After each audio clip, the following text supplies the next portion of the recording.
নমস্কার বন্ধুরা, ইতু পূজা প্রকৃতপক্ষে বাংলার একটি লোকোৎসব, যা অঘ্রাণ মাসের প্রত্যেক রবিবার ইহলোকে শস্য বৃদ্ধি কামনায় ও পরলোকে মোক্ষ লাভের ইচ্ছায় ইতু বা ইয়তে অর্চনা করা হয়ে থাকে।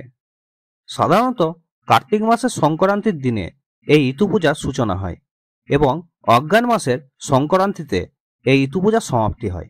অঘ্রাণ মাসের প্রত্যেক রবিবার এই ইতু পূজা প্রতিটা বাঙালির ঘরে ঘরে খুব ধুমধামের সহিত পালিত হয়ে থাকে।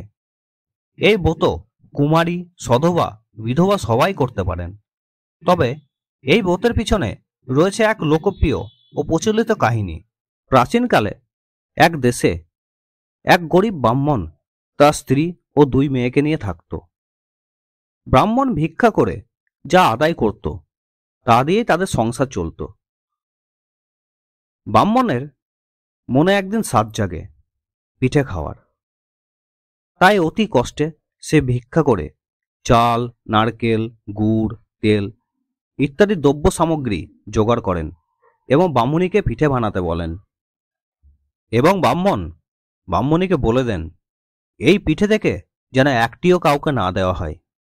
তারপর ব্রাহ্মণ রান্নাঘরের পিছনে আড়ালে বসে থাকে, আর ব্রাহ্মণী যেই কড়াতে একটা করে পিঠে ভাজে অমনি তার ছ্যাঁক ছ্যাঁক আওয়াজ শুনে ব্রাহ্মণ দড়িতে একটা করে গিট বাঁধতে থাকে, আর এভাবে কতগুলো পিঠে হলো তা গুনে রাখে।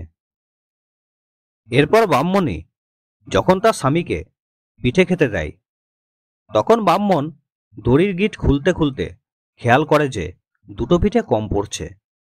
ব্রাহ্মণ তা দেখে মারাত্মক রেগে যায় এবং স্বামীর রাগ দেখে ব্রাহ্মণী ভয়ে বলেন দুটো পিঠে তাদের দুই মেয়েকে দিয়েছেন। তা শুনে ব্রাহ্মণ স্থির করেন দুই মেয়েকে আর বাড়িতে রাখবেন না। যেমন ভাবা তেমনি কাজ। পরের দিন ভোরবেলা তিনি তার দুই মেয়ে উমনা ঝুমনকে সঙ্গে করে রওনা দেন। সেই দিনটি ছিল কার্তিক মাসের সংক্রান্তির আগের দিন। সারাদিন চলতে চলতে তারা সকলে মিলে একটি জঙ্গলে এসে উপস্থিত হয়, আর সেখানে সেই ব্রাহ্মণ তার দুই মেয়েকে ঘুম পাড়িয়ে রেখে চলে যায়। গভীর রাতে বাঘ ও ভাল্লুকের গর্জনে উমনার ঝুমনোর ঘুম ভেঙে যায়। অন্ধকার জঙ্গলে নিজেদের একা পেয়ে আতঙ্কে এবং ভয়ে তারা খুব কাঁদতে থাকে আর কাতর স্বরে ভগবানকে ডাকতে থাকে। শেষে তারা এক বটগাছের কাছে এসে হাত জোর করে দুজনে বলে, হে বটবৃক্ষ, মা আমাদের 10 মাস 10 দিন গর্ভে স্থান দিয়েছেন, তুমি আজ রাতের জন্য তোমার কোঠরে আমাদের স্থান দাও। মেয়ে দুটির আকুল আবেদন শুনে বটগাছ দু ফাঁক হয়ে যায়, আর তারা দুই বোনে গাছের কোঠরে রাত কাটায়। সকাল হলে তারা বটগাছকে প্রণাম করে জঙ্গলের পথ ধরে চলতে শুরু করে। কিছু দূর চলতে চলতে তারা দেখে সামনে একটা বাড়ি, যেখানে মাটির সরা করে কয়েকজন মেয়ে পুজো করছে। সেই বাড়ির কাছে পৌঁছালে দুটো ফুটফুটে মেয়েকে দেখে বাড়ির গৃহকর্ত্রী তাদের থেকে সব কথা জানতে চান।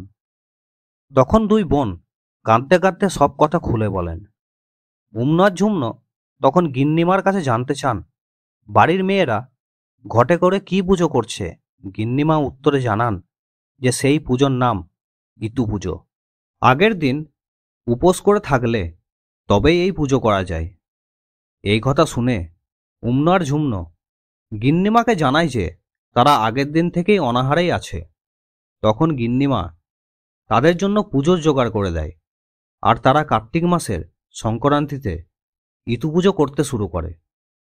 উমনার ঝুমনর নিষ্পাপ ভক্তি দেখে ইতু ভগবান অর্থাৎ সূর্যদেব তাদের বর প্রার্থনা করতে বলে। তখন উমনার ঝুমন সূর্যদেবের কাছে তাদের বাবার দুঃখ দূর করার প্রার্থনা জানায়। সূর্যদেব তাদের মনস্কামনা পূরণ হওয়ার আশীর্বাদ করেন এবং তারপর থেকে তারা অঘ্রাণ মাসের প্রতি রবিবারে ভক্তি সহকারে ইতু পুজো করতে শুরু করে। এদিকে ব্রাহ্মণের ঘর শস্য ধানে পরিপূর্ণ হলেও ব্রাহ্মণের মনে হাসি নেই।